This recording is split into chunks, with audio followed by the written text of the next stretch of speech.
أعوذ بالله من الشيطان الرجيم. بسم الله الرحمن الرحيم.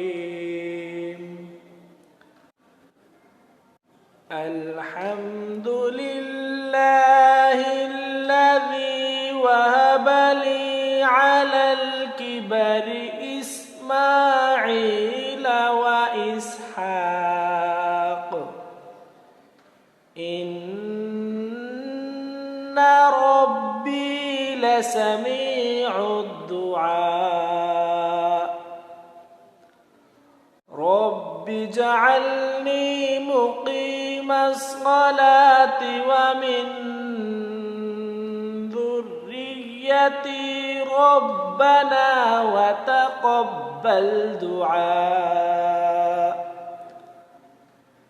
ربنا اغفر لي ولوالدي وللمؤمنين